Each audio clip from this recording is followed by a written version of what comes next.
Que el Señor te bendiga ricamente. Le saluda a su amigo y hermano Esgin Calderón Valverde desde el Ministerio Casa de Oración en Daniel Flores Pérez Celedón, San José, Costa Rica. Bienvenido a este programa donde estamos comentando una obra, un bestseller, una gran obra muy conocida en las universidades, Hermenéutica de Milton Terry. Esta obra viene a ser una obra precursora de nuestros conocimientos hermenéuticos. No quiere decir que antes de Terry no hubieran conocimientos hermenéuticos. Claro, desde los tiempos más antiguos hay conocimientos hermenéuticos de la Biblia. Sin embargo, Terry marca un inicio importante del cual nos hemos tomado muchas personas, muchos líderes para interpretar la Sagrada Escritura. Y es una interpretación que rescatamos porque es una interpretación muy objetiva, muy científica, alejada un poco del desprecio que le dan algunos críticos a la Sagrada Escritura, relegándola a una categoría mítica, sencillamente por su falta de fe, su increencia, digámoslo así, mientras que Terry nos presenta una hermenéutica muy objetiva, muy centrada. No es perfecta, pero da inicio a muchas grandes obras que tenemos actualmente en las diferentes creencias religiosas. Antes de iniciar con este comentario, yo quiero invitarlo para que visite las páginas de su servidor. Tenemos esta página de página web gratis, donde hemos resumido la mayoría de videos que grabamos en YouTube, donde vienen, por ejemplo, cursos de griego koiné, análisis gramatical, hermenéutica, el diccionario griego-español. Con un clic accesamos. También tenemos la otra página en Overblock. Vamos a hacerla esto un poquito más extenso, que también pues vienen una serie de temas importantes que yo lo insto para que usted la visite, la explore al respecto. También tenemos en Facebook, tenemos vamos a poner esto más tarde. En Facebook tenemos este grupo, Teología y Hermenéutica Bíblica con énfasis en gramática griega. Esta página es hecha para líderes. El objetivo es compartir temas edificantes, temas que edifiquen a los líderes, formación de liderazgo. Más que todo, por ahí va el asunto. No es una página para debates o con otros fines, no, es una página para transmitir conocimientos teológicos. Y dentro de todo lo que es la teología, entonces viene la hermenéutica bíblica, viene la gramática griega, vienen algunos temas analizados desde una perspectiva, podríamos decir, morfológica de la Biblia, un análisis morfológico, etcétera. Yo los invito para que todos los que quieran pertenecer a esta página para recibir ya sea edificación o para compartir temas teológicos. Repito, no es para compartir temas que no sean teológicos, no es para dar temas de cualquier tipo, sino temas teológicos, y en eso pues estamos tratando de ser un poquito cuidadosos. ¿Cómo accesamos a estos recursos? Bueno, lo más fácil y lo más sencillo es que escriba en Google Esgin Calderón Valverde. Inmediatamente se abren muchas páginas, 9640 resultados, aparece el canal de YouTube, aparecen las dos páginas que les acabo de mencionar, y por ahí abajo aparece también el Facebook. Los insto para que entonces visiten mi página, y por último visite también, inscríbase a esta herramienta digital, escavadigital.com. Esta herramienta es más que un diccionario, Contiene todas las palabras del Nuevo Testamento y su respectivo análisis gramatical, su categoría gramatical, su situación gramatical, su paradigma y también la concordancia, es decir, todos los textos donde aparece esta forma bíblica con esta situación gramatical, donde aparece para poder hacer investigaciones. Esperamos que esto dispare un poco las investigaciones científicas.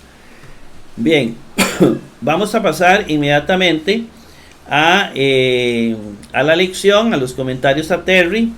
Recordarles, suscríbase a mi canal de YouTube. Suscríbese a excavadigital.com, la herramienta digital de los exégetas. Ayuda a la evangelización, comparte este video en tus redes sociales.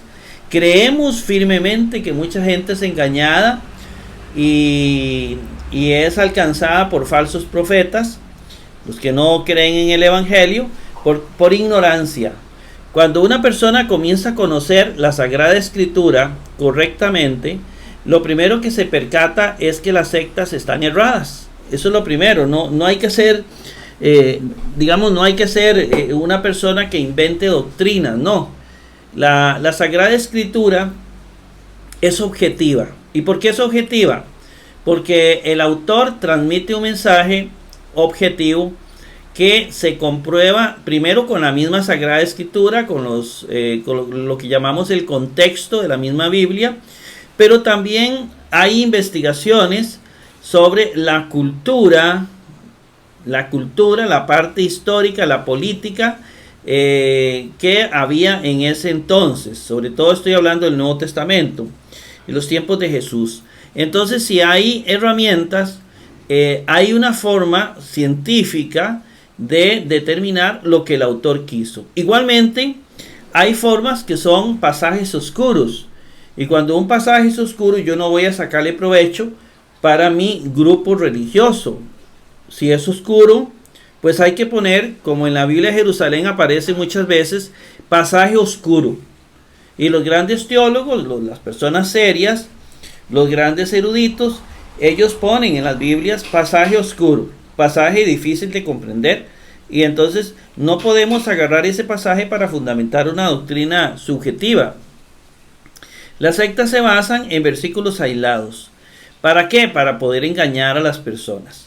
Por eso nosotros debemos tener mucho cuidado, debemos formarnos. Usted quiere que la gente se forme, pues difunde este video, difunde estos cursos, de hermenéutica. Yo sé que son aburridos, son cansados. ¿Quién dice que estudiar no es cansado? A futuro pues podemos ponerle unas cositas más lindas y más divertidas.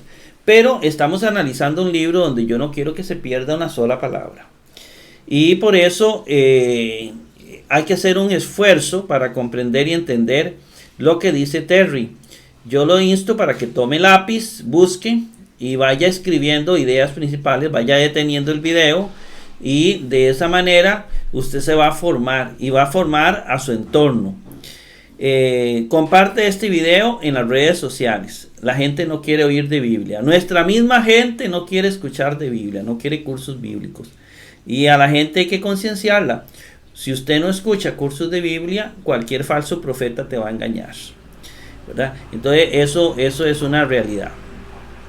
Este es el autor del libro de hermenéutica que vamos a comentar, Milton Spencer Terry, que vivió a principios del siglo pasado, murió en 1914. Hemos visto las cualidades del intérprete, las cualidades del intérprete la vimos, los métodos, la hermenéutica en general, el punto de vista histórico. Pasamos a la segunda parte, 2.1, hermenéuticas especiales, 2.2, la poesía hebrea, 2.3, lenguaje figurado, y hoy 2.4, símiles y metáforas. Vamos en ese capítulo, nos queda mucho por abarcar, gracias a Dios, para poder ir ahondando en esto. Una información importante: el curso de griego koiné nos enseña a traducir el Nuevo Testamento griego. Y es muy importante, ¿verdad? Es muy importante para el líder cristiano saber griego, que es algo muy sencillo, todo el mundo puede aprender. Tenemos varios cursos de griego. Tenemos el curso de análisis gramatical, que es traducción del Nuevo Testamento. Para eso aprendimos griego. ¿Para qué aprendemos griego? Para traducir el Nuevo Testamento, para analizarlo. Bueno, aquí vienen, hay muchos tipos de análisis del Nuevo Testamento. Nosotros hacemos un análisis gramatical. Hay análisis histórico del Nuevo Testamento, análisis cultural, social, arqueológico, etcétera. Hay muchas formas de analizar el Nuevo Testamento. Nosotros aquí solo hacemos una partecita pequeña, el análisis gramatical del Nuevo Testamento. Para hacer el análisis gramatical sí es necesario saber un poquitito de griego. Y luego tenemos el curso de hermenéutica, que son estos que estamos dando aquí, que es que nos ayuda a analizar también el Nuevo Testamento. Es decir, que tanto el curso de griego koiné como el curso de hermenéutica nos ayuda a analizar gramaticalmente el Nuevo Testamento. El análisis histórico es muy importante, hemos querido incluirlo, pero el tiempo no nos lo permite. Seguro Dios lo tiene para que alguien, alguno de ustedes o alguna persona bien estudiada, pues nos presente eso y se lo presente a la iglesia, el análisis histórico de versículo por versículo. Tomamos algunas cositas de Robertson y una que otra cosita, pero se necesita un análisis histórico tomado de las introducciones al Nuevo Testamento, que tenemos muchas. Bien, estos tres cursos van de la mano. Bien, vamos a comenzar a hablar del símil.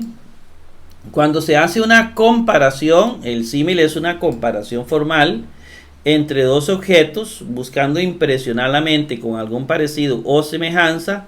La figura se llama símil. Veamos esta, porque como desciende de los cielos la lluvia, ese como para mí es determinante. Enseñamos en la escuela que los símiles generalmente viene la palabra como, ¿verdad? El Espíritu Santo bajó como paloma. No dice que era una paloma, sino como paloma. Es una comparación con el descenso de una paloma. No es que el Espíritu Santo es una paloma y ya todo el mundo dibuja palomas. No, porque eso es un símil, es una comparación. El Espíritu bajó como paloma. No dice que el Espíritu era una paloma, porque no es así. La gente ignorante, sobre todo las sectas, se mofan de los que creemos en la Sagrada Escritura, sobre todo los que creemos que Jesús es Dios, el Padre es Dios y el Espíritu Santo es Dios. Tres personas distintas, un solo Dios verdadero. Y ellos se mofan del Espíritu Santo, ¿verdad? Claro, es ignorancia de ellos, pero se mofan porque hablan del Espíritu Santo en forma muy despectiva. Bueno, pues eso, el Espíritu Santo es un ser divino como Jesucristo, como el Padre, y se presenta de muchas maneras, como fuego, no es que el Espíritu Santo es una llama de fuego, no, sus formas, igual que la forma del Padre, es muy difícil, ¿verdad? Nosotros tenemos una forma divina en Cristo, ¿verdad? Pero el Padre, que es Dios, y el Espíritu Santo, que es Dios, están en una dimensión tan profunda que para nosotros tal vez es imposible en este momento, en esta vida terrena, pues comprenderlo. De esa manera se hace Cristo hombre, se hace humano, se viene a nuestra dimensión para que nosotros lo entendamos. Pero solo Jesús sabía cómo era esa trascendencia divina. Bueno, estamos con Isaías 55:10. ¿Cómo desciende de los cielos la lluvia y la nieve? Entonces está comparando cómo desciende de los cielos la lluvia y la nieve y no vuelve allá, sino que harta la tierra. Es decir, no vuelve la lluvia al cielo, sino que harta la tierra y la hace germinar. La lluvia viene, hace germinar la tierra, producir, da simiente, semilla al que siembra y pan al que come. Eso es lo que viene y hace la lluvia, ¿cierto? Dice, así será mi palabra.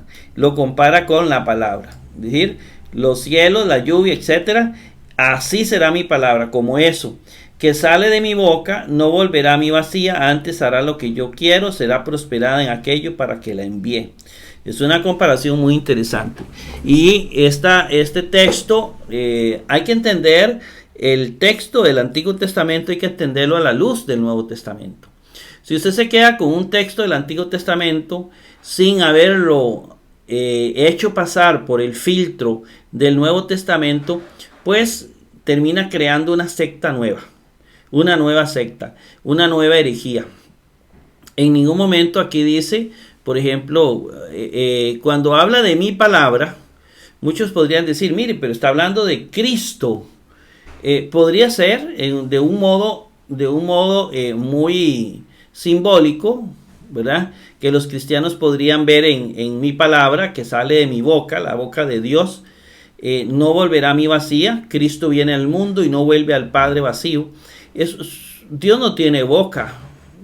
Y la palabra que sale de Dios no es como nosotros los humanos la imaginamos. Entonces, puede ser que Cristo, ¿verdad? Que viene del Padre, no vuelve a Dios sin fruto. Y todo lo que viene ahí se aplica a Cristo. Pero también se aplica normalmente la palabra de Dios que viene a la tierra y no vuelve a mí vacía, no vuelve al Padre vacía. Será prosperada en aquello para que le envíe. Entonces se puede estar hablando de la palabra de Dios, incluyendo los textos de Moisés, etc.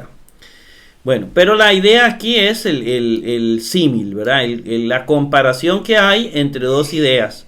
Las oportunas y variadas alusiones de este pasaje presentan la benéfica eficacia de la palabra de Dios, y esto en un estilo muy impresionante. Los símiles ocurren con frecuencia en las escrituras, es decir, ocurren mucho. Y teniendo por objeto ilustrar la idea del autor, el objetivo es ilustrar la idea del autor. Como todas las figuras literarias, nosotros las hacemos para mejorar la comunicación. No envuelven dificultades de interpretación, es decir, esto es una figura literaria muy sencilla, muy fácil de entender. Cuando el salmista dice, y vea esta, soy semejante al pelícano del desierto. Está diciendo soy como el pelícano del desierto. Ese cómo, soy semejante al pelícano del desierto, soy como el pelícano del desierto. Soy como el búho, que se usa la palabra, de la soledad. Está haciendo la comparación que el salmista es como el búho. Dice, velo y soy como el pájaro solitario sobre el tejado. Sus palabras son una vívida descripción de su soledad. Es decir, puede ser que esté transmitiendo un mensaje. Estoy solo, soy semejante al pelícano del desierto. Da a entender que él es como el pelícano del desierto, solitario, ¿cierto? Soy como el búho de las soledades, el búho que está solo. Velo y soy como el pájaro solitario. Y ve otra vez la idea de la soledad sobre el tejado. Es decir, usa un símil para decir que está solo. Igualmente nosotros, alguien puede utilizar símiles, a veces metáforas, ¿verdad?, para decir una forma de sentimiento, cómo se siente en ese momento. Sus palabras son una vívida descripción entonces de su absoluta soledad, ¿verdad? En las tres ideas se muestra la soledad. En Mateo 28:13 dice, del ángel que movió la piedra de la puerta del sepulcro, que su aspecto era como un relámpago y su vestido blanco como la nieve. Es decir, otra comparación. ¿Cómo era el aspecto del ángel? Como un relámpago. No es que él era un relámpago. Es que ocurrió un relámpago. No, su aspecto era como un relámpago. Su vestido blanco como la nieve. Es decir, traía un vestido blanco. Era muy blanco como la nieve. Entonces es una comparación, un símil, ¿verdad? En Romanos 12:4, el apóstol ilustra la unidad de la iglesia y la diversidad de sus ministros individuales por medio de la siguiente comparación. De la manera, dice Romanos 12:4, de la manera que en un cuerpo tenemos muchos miembros. Eso es cierto, ¿verdad? En un cuerpo tenemos, yo en mi cuerpo tengo muchos miembros, tengo manos, pies, ojos, nariz, etcétera. Dice, de la misma manera que en el cuerpo tenemos muchos miembros, pero todos los miembros no tienen la misma operación, ¿verdad? No tienen la misma operación, la misma función. Las manos sirven para tomar objetos, los ojos sirven para mirar, los oídos para escuchar, la nariz para olfatear, el gusto para saborear, ¿cierto? Dice, así muchos somos un cuerpo en Cristo. Dice, más todos los miembros los unos de los otros. Es decir, así es la iglesia. Que somos un cuerpo en Cristo, más todos miembros los unos de los otros, dice. Bueno, compárese también 1 Corintios 12:12. En todos estos casos, así como en otros, la comparación se interpreta por sí sola, en tanto que las imágenes intensifican el pensamiento principal. Tal vez tú no sabes que es un símil, pero los usas a montones, los usamos a diario. Y no le sabemos el nombre, ¿verdad? Pero cada vez que estamos comparando, a veces jocosamente decimos, mire cómo quedó fulano, quedó como la tabla de dulce. Eso es un símil, es una comparación. Cuando usamos esto a diario, estamos usando símil. La Biblia está llena de símiles. Hallamos un hermoso ejemplo de símil en el final del Sermón del Monte. Cualquiera pues que me oye estas palabras, las hace, le compararé a un varón prudente que edificó su casa sobre la peña, su casa sobre la roca. Entonces aquí hay un ejemplo de símil. Está comparando, dice, el que oye estas palabras, el que escucha la palabra de Dios, las hace, la practica. ¿Qué sucede? ¿A quién se parece? El cristiano que escucha la palabra de Dios y la cumple. Dice, le compararé a un varón prudente que edificó su casa sobre la roca. Se parece al hombre que hace su casa sobre una roca. Que vendrán las lluvias, vendrán las tempestades y lo que sea, y la casa no la mueve. La persona que edifica su casa sobre la palabra de Dios es casi inamovible. Es lo mismo que estamos haciendo con la iglesia. ¿Para qué la formamos? Para que sea como ese varón prudente que edifica su casa sobre la peña. Si no, vendrá cualquier sectilla con una doctrina que no es ni bíblica, parece bíblica, porque por eso se llama falso profeta. Porque parece un profeta, porque habla de Dios y usa la Biblia. Pero resulta que esa persona lo que predica es un mensaje falso. Por eso, cualquiera que me oye las palabras, dice Jesús, el que me escucha y las cumple, es parecido a un varón prudente que edifica su casa sobre la roca. Vean ustedes entonces el ejemplo claro de la comparación. Hay un símil ahí en Mateo 7, 24, 27. Tenemos por un lado, dice que la figura de una casa cimentada, ¿verdad? Una casa sobre la roca, inconmovible, a la que ni las tormentas ni los aluviones pueden conmover. Por otra parte, tenemos una casa construida sobre arena, ¿verdad? Si seguimos leyendo, incapaz de resistir la violencia de los vientos. El que construye sobre arena, pues cualquier viento, cualquier prueba, cualquier falso profeta lo engaña. Por eso hay que formar a la gente para que lea la Biblia y la lea objetivamente. La similitud, así formalmente desarrollada, se convierte realmente en una parábola. Y la mención de lluvias, aluviones y vientos, que podría implicar todas las adversidades que vamos a recibir en la vida. Eso representa, no es que es una lluvia literal. Si yo creo en Cristo, un aguacero, no se refiere, es simbólico, ¿verdad? Nosotros los terrícolas, los terrestres, somos simbólicos, hablamos con muchos símbolos. Entonces la lluvia puede significar recibir una lluvia de improperios, de ofensas. ¿Ve? No es que recibir una lluvia de aguacero, recibir un montón de ofensas. Implica que la casa ha de ser probada por el tejado, los cimientos y los costados, dice él. Techo, fundamento y centro, es decir, todo. Sin embargo, hay que tener mucho cuidado con esto, ¿verdad? Hay que tener mucho cuidado en no darle a cada cosa, el tejado, los cimientos y los costados, no darle mucha importancia. Yo siento que la esencia del texto pues va más en el asunto de que podemos resistir la prueba, las dificultades de la vida, el problema, manejamos los problemas mejor con Cristo. Ese es el mensaje. Y no ponerse a buscar en cada cosita digamos, un mensaje, porque a veces no es así. Cuando dice, por ejemplo, te voy a dar este ejemplo para que lo entienda, yo sé que el programa avanza, pero es que es importante cuando dice que Jesús viene como ladrón en la noche. Y entonces la gente comienza a buscar, Jesús viene como ladrón en la noche. Bueno, si viene como ladrón, significa entonces que Él va a venir y nos va a robar. Y en realidad, si es ladrón en la noche, significa que nadie se va a dar cuenta, que el planeta no se va a dar cuenta, que nos va a llevar en la noche y va a ser en la noche y todos nos vamos a desaparecer. Eso es un poquito acomodado. Y te voy a decir por qué. A eso se le llama alegorías. Alegorizar un texto es buscarle sentido a todo. Cuando Jesús dijo, vengo como ladrón en la noche, la idea que está rescatando es que vengo de pronto, vengo sin fecha.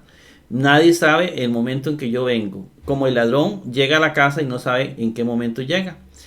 La gente que le gusta alegorizar porque no ha estudiado, no sabe, entonces resulta que puede comenzar a decir, bueno, primero Jesús es malo porque es un ladrón es malo, no, ¿qué es un ladrón? Jesús viene a robar, robar es el diablo. Y si usted quiere tomar en la noche, entonces Jesús viene en la noche. ¿Y qué sucede en la otra parte del planeta que es de día? Porque mientras que una parte es de día, la otra es de noche, solo va a llegar una parte del planeta. Es decir, las alegorías en las parábolas de Jesús no tienen sentido.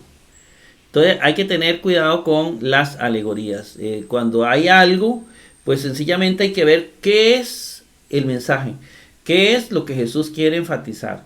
Cuando dice, yo vengo como, es una símil, como ladrón en la noche, es que significa que Él viene como un ladrón, es decir, que no avisa.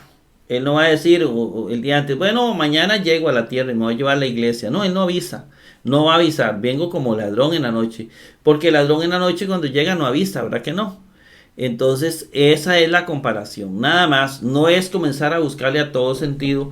Vengo como ladrón porque Jesús no está enfatizando en que nadie lo va a ver. No, está enfatizando en un aspecto de eso. Si no, habría que buscarle, como ya le dije, a todos los aspectos negativos, también tenemos que buscarle un sentido, lo cual no es ese el objetivo. Por eso dice, no debemos imitar a los místicos, tratando de hallar alguna forma especial y distinta de tentación en cada una de estas tres palabras. ¿Verdad? Muy importante.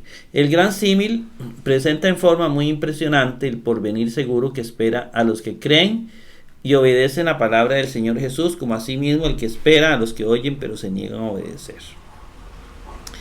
Ahora dice comparar con la alegoría de Ezequiel 13, 11, 15. Es común a todos los idiomas una clase de ilustraciones que con propiedad se podrían llamar comparaciones opuestas.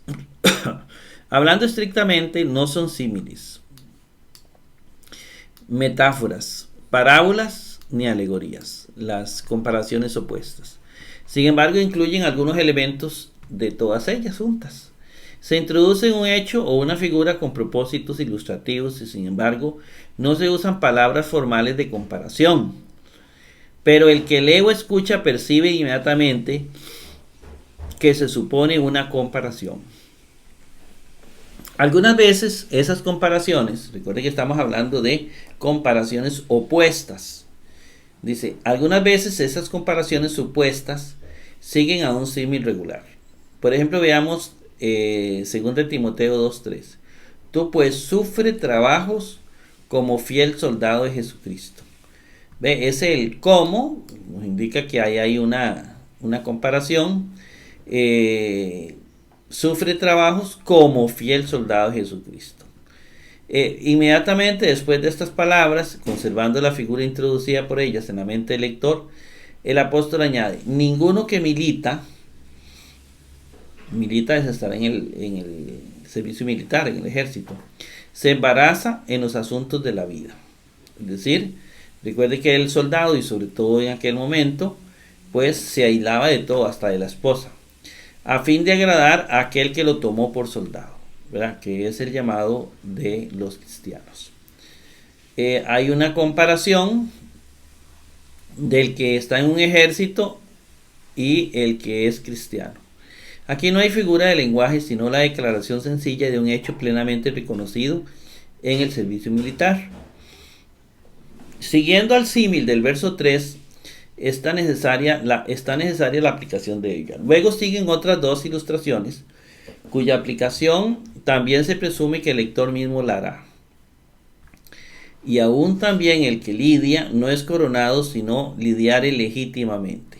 El labrador, para recibir los frutos, es menester que trabaje primero. Bueno, hay otras dos, ¿verdad? Estas dos declaraciones claras y literales, pero se supone tácitamente la comparación, y Timoteo no podía dejar de hacer la aplicación apropiada. La profunda consagración del verdadero ministro a la obra que está a su cargo, su sumisión cordial, su conformidad a la autoridad y orden legales, su infatigable laboriosidad, son los puntos que especialmente se hacen resaltar por medio de estas ilustraciones. Un ejemplo parecido de ilustración lo hallamos en Mateo 7, 15, 20. Guardaos de los falsos profetas que vienen a vosotros con vestidos de ovejas, mas por dentro son lobos rapaces. Eso es un ejemplo de ilustración.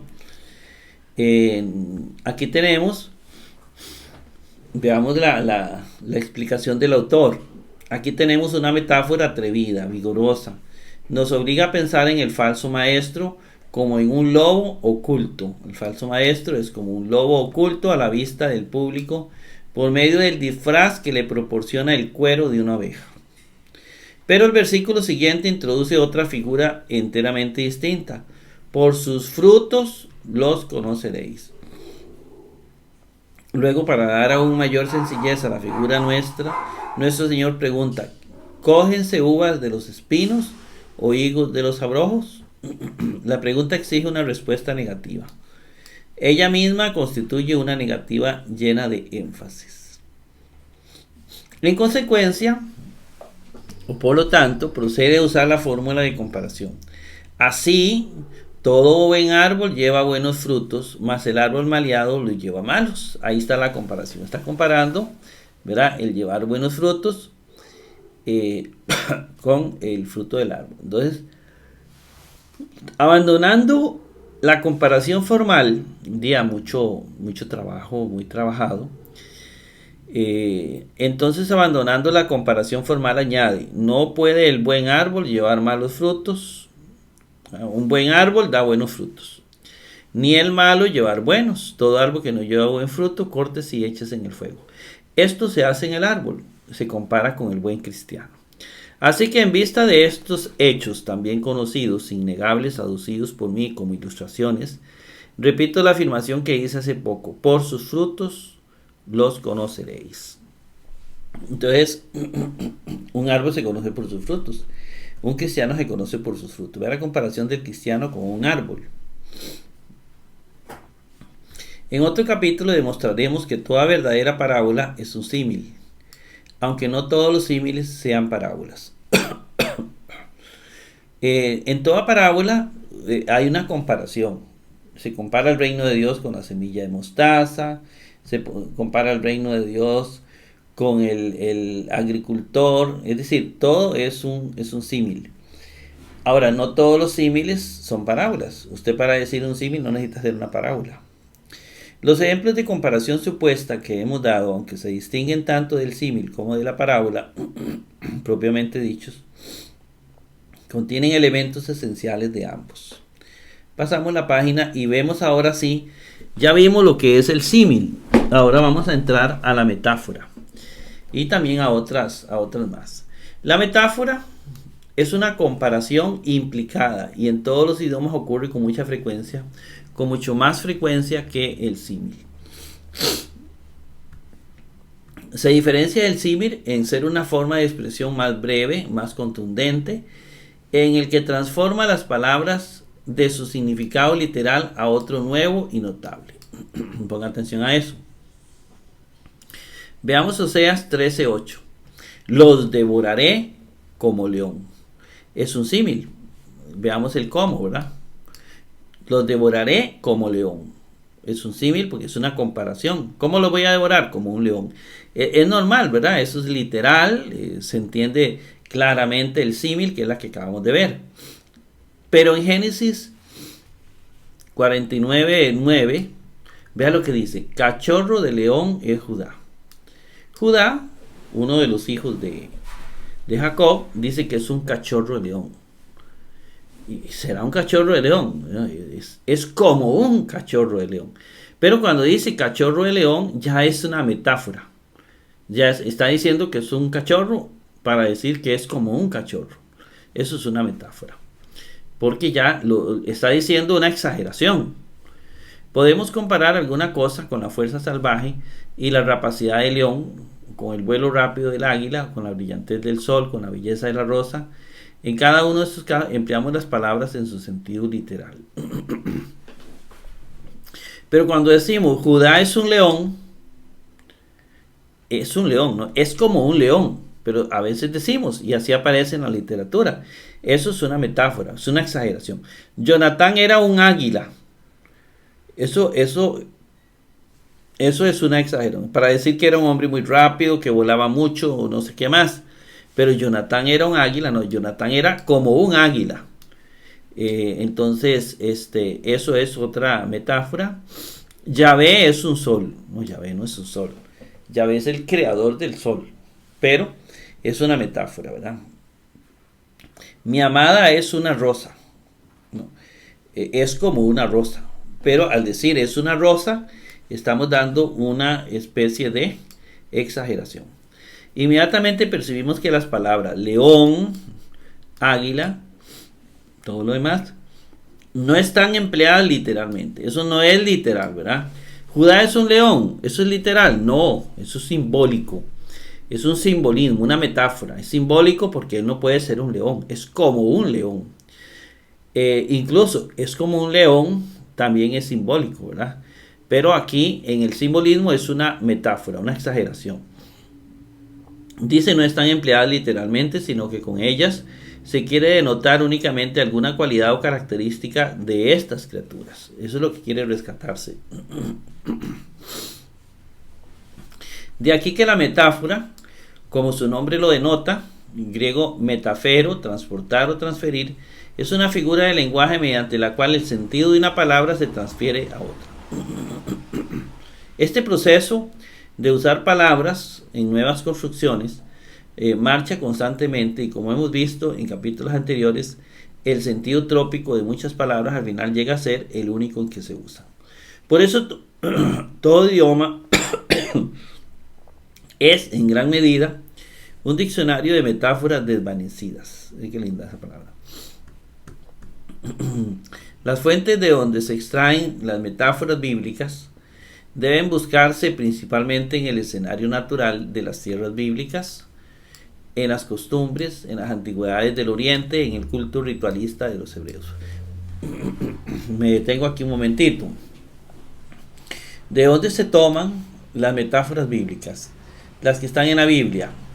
Se toman de las tierras de Israel, de la geografía, de las costumbres que hay en el pueblo, de antigüedades del Oriente, de todo el contexto de esas ciudades, de cultos ritualistas, y esto se investiga.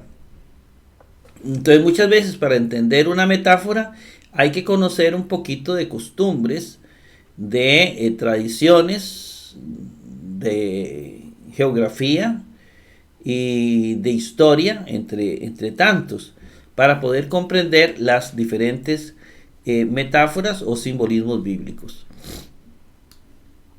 Jeremías 2:13 hallamos dos metáforas muy expresivas. Dos males ha hecho mi pueblo, dice. Dejáronme a mí. Me dejaron fuente de agua viva. Dios se presenta como la fuente de agua viva, por cavar para sí cisternas rotas que no detienen aguas. Una fuente de agua viva, especialmente en un país como Palestina, obviamente tiene un gran valor, muchísimo más que el de cualquier pozo o cisterna artificial, lo que a lo sumo solo pueden recoger y mantener el agua de la lluvia y están expuestas a romperse y perder su contenido. Las aguas vivas, de donde Jesús se toma también, yo soy el agua de vida. ¿Cuán grande es la demencia del que abandone el manantial, la fuente viva por la cisterna de resultados inseguros? La ingratitud y apostasía de Israel están notablemente caracterizados por la primera figura y su pretensión de suficiencia propia por la segunda. Las siguientes metáforas fuertes tienen su base en los hábitos bien conocidos de los animales. Pongan cuidado. Isaacar, asno huesudo, echado entre dos fardos. Ama el reposo como la bestia de carga que se acomoda buscándolo. Pues son dos metáforas. Neftalí, sierva dejada, que dará dichos hermosos. Una sierva, Neftalí, una sierva. Se alude especialmente a la elegancia y belleza de la sierva, brincando y graciosamente en goce de su libertad, y denotan la tribu de Neftalí un gusto para dichos y expresiones llenos de belleza, tales como elegantes cánticos y proverbios. Las siguientes metáforas se basan en prácticas relacionadas con el culto y el ritual de los hebreos. Purifícame con hisopo y seré limpio. Es una alusión a la forma ceremonial de dar por limpio al leproso,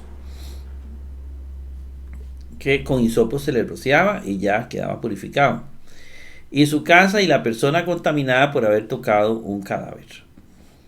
Así también todas las bien conocidas costumbres relacionadas con la Pascua, como el sacrificio del cordero, la remoción cuidadosa de toda levadura, el uso de pan ácimo, forman la base del siguiente lenguaje metafórico. Pongan cuidado. Limpiad la vieja levadura para que seáis nueva masa como lo sois sin levadura, porque nuestra Pascua, que es Cristo, fue sacrificada por nosotros. Así que hagamos fiesta, no en la vieja levadura, ni en la de malicia y de maldad, sino en ácimos de sinceridad y de verdad. Aquí las metáforas son continuas hasta formar una alegoría. A veces un escritor u orador, después de usar una metáfora notable, pasa a elaborar las imágenes que surgen de ella, y al hacerlo así construye una alegoría. A veces se introduce cierto número y variedad de imágenes juntas, otras veces, dejando de lado toda figura, continúa con lenguaje sencillo y común. Mateo 5:13, el Señor dice: vosotros sois la sal de la tierra. Una clara metáfora bíblica. No es difícil deducir la comparación implicada en esta figura, pero inmediatamente después de esta elaborada figura se introduce otra metáfora diferente, la cual se lleva adelante aún con mayores detalles. Véala. Vosotros sois la luz del mundo. Una ciudad asentada sobre un monte no se puede esconder, ni se enciende una lámpara y se pone debajo de un almud, mas sobre el candelero, y alumbra a todos los que están en casa. Así alumbre vuestra luz. Aquí se ofrece a la mente una variedad de imágenes: una luz, por ejemplo, una ciudad sobre una montaña, una lámpara, un sostén para la lámpara, un almud romano a medida para áridos. Entonces viene la metáfora: vosotros sois la luz del mundo, y viene una serie de imágenes que acompañan esa metáfora. Pero en medio de estas imágenes variadas corre la figura principal de una luz, cuyo objeto es enviar lejos sus rayos e iluminar todo lo que esté a su alcance. Una metáfora tan extendida siempre se convierte, estrictamente hablando, en alegoría. San Pablo emplea con buen efecto una doble metáfora en Efesios 3:17, donde ruega que habite Cristo por la fe en vuestros corazones, para que arraigados y fundados en el amor. Aquí tenemos la figura de un árbol echando sus raíces en el suelo, y la de un edificio fundamentado sobre cimientos fuertes y profundos. Pero estas figuras se hallan acompañadas antes y después, con un estilo de lenguaje y de un carácter simplísimo y práctico, no designado para elaborar las imágenes sugeridas por las metáforas, ni aún para adherirse a ellas. A veces el punto más notable de alusión en una metáfora puede ser asunto de duda o de incertidumbre. Ahora veamos el Salmo 45:1. En el original hebreo es difícil determinar el sentido que se le da a la palabra en castellano, que se ha traducido por rebosa, traducción que quizás no sea perfecta. El punto exacto de alusión en las palabras sepultado juntamente con él a muerte por el bautismo y sepultado juntamente con él en el bautismo, en Colosenses 2:12, es un asunto disputado. Los amigos de la inmersión insisten en que hay en estas palabras una alusión a la manera en la cual se celebraba el rito del bautismo de agua. La mayoría de los intérpretes han reconocido que existe tal alusión. Se pensaba en la inmersión del bautizado como en un entierro en el agua, pero en ambos pasajes el contexto demuestra que el gran pensamiento predominante en la mente del apóstol era la muerte al pecado. En Romanos se dice: ¿no sabéis que juntamente con él en muerte por el bautismo, plantados en él a la semejanza de su muerte, nuestro viejo hombre juntamente fue crucificado con él? Morimos con Cristo, así también vosotros. Considerad que de cierto estáis muertos al pecado, mas vivos a Dios en Cristo Jesús. Ahora bien, en tanto que la palabra sepultados con, ¿verdad?, armonizaría naturalmente con la idea de una inmersión en agua, el pensamiento principal es el morir al pecado, cosa que alcanzamos mediante una unión con Cristo en la semejanza de su muerte. Las imágenes no dependen de la manera de la ejecución de Cristo o de su sepultura, mucho menos dependen de la forma de la administración del bautismo, sino de la semejanza de su muerte considerada como un hecho cumplido. El bautismo es en muerte, no en agua. Ora el rito externo fuese celebrado por aspersión o por ablución o por inmersión. En cualquiera de los casos, hubiera sido igualmente cierto que fueron por el bautismo sepultados con él en muerte. Pudo el apóstol haber dicho: por el bautismo fuimos crucificados con él en muerte. Entonces, como ahora habría sido el fin realizado, la muerte, no la manera de realizar el bautismo, lo que se haría resaltar. En la forma de expresión más breve que hallamos en Colosenses 2:12, simplemente dice: sepultado juntamente con él en el bautismo. Aquí, sin embargo, el contexto demuestra que el pensamiento central es el mismo que en Romanos 6:3-11. La sepultura en bautismo representaba el despojamiento del cuerpo de los pecados de la carne, es decir, el despojarse en absoluto y el arrojar de sí la antigua naturaleza carnal. En el asunto que estamos tratando no hay que pensar en el entierro como una manera de colocar un cadáver en una tumba o sepulcro, sino como indicando que el cuerpo de pecado está realmente muerto. Así, habiendo así definido claramente el verdadero punto a que alude el pasaje que nos ocupa, no hay por qué negar o disputar el hecho de que la figura mencionada puede incluir incidentalmente una referencia a la práctica de la inmersión. Pero al basarse en semejante alusión metafórica, en la que el proceso y la forma de entierro no son puntos esenciales, para sostener que un entierro en el agua y una resurrección del agua sean esenciales para la validez de un bautismo, nos parece una gran extravagancia, dice Terry. Pasando ahora de las figuras más comunes del lenguaje, llegamos a aquellos métodos trópicos peculiares, otras figuras. Aquí terminamos con la metáfora. Y de impresionar con la verdad que tienen especial prominencia en las Santas Escrituras. A estos se los conoce con el nombre de, fábulas, acertijos, enigmas, alegorías, parábolas, proverbios, tipos, símbolos. A fin de apreciar, de interpretar con propiedad estas formas especiales del pensamiento, es de todo punto necesario una comprensión clara de las figuras retóricas más comunes de que hemos tratado. Se hallará que la parábola corresponde con el símil y la alegoría con la metáfora. Asimismo, pueden hallarse rastros de otras analogías en otras figuras.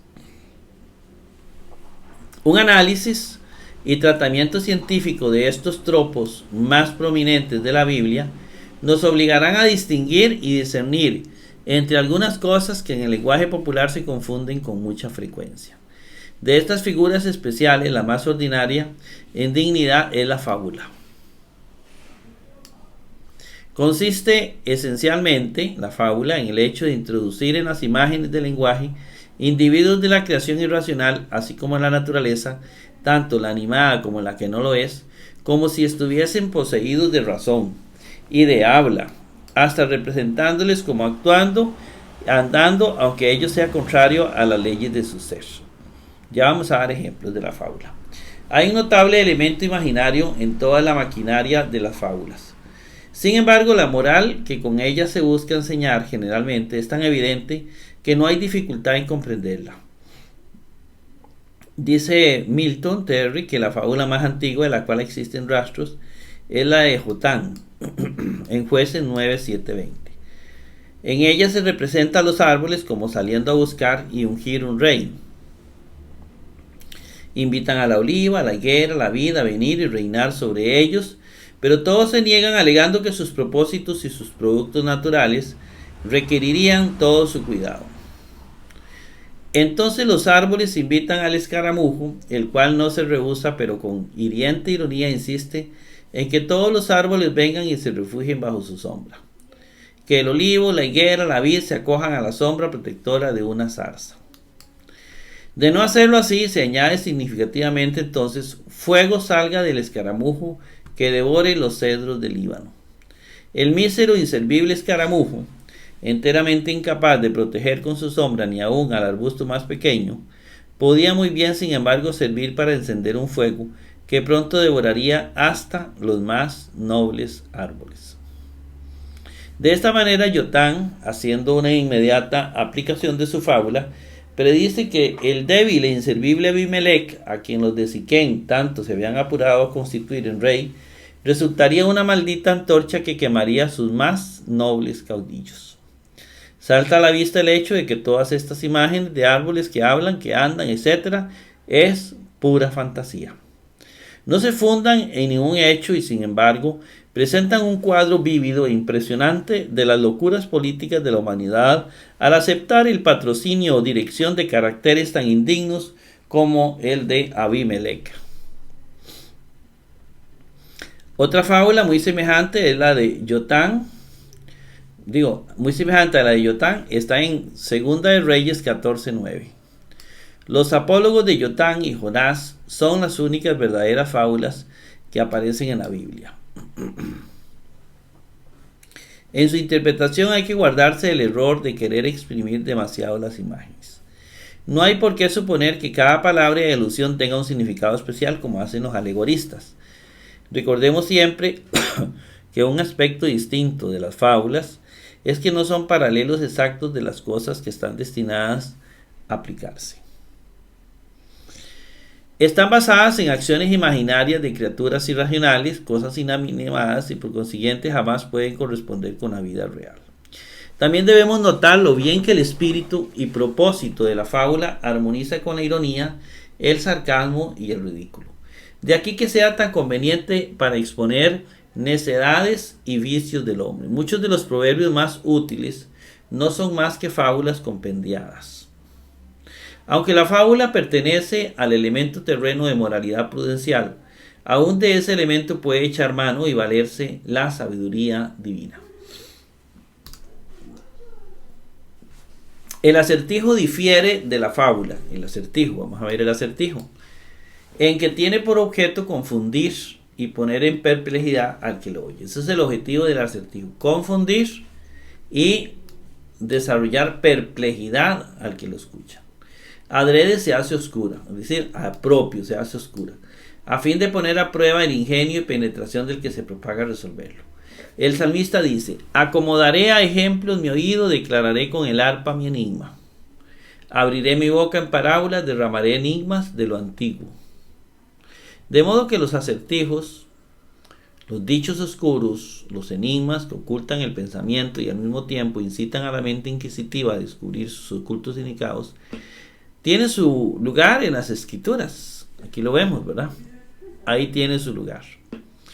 El célebre acertijo de Sansón, tiene la forma de un pareado hebreo.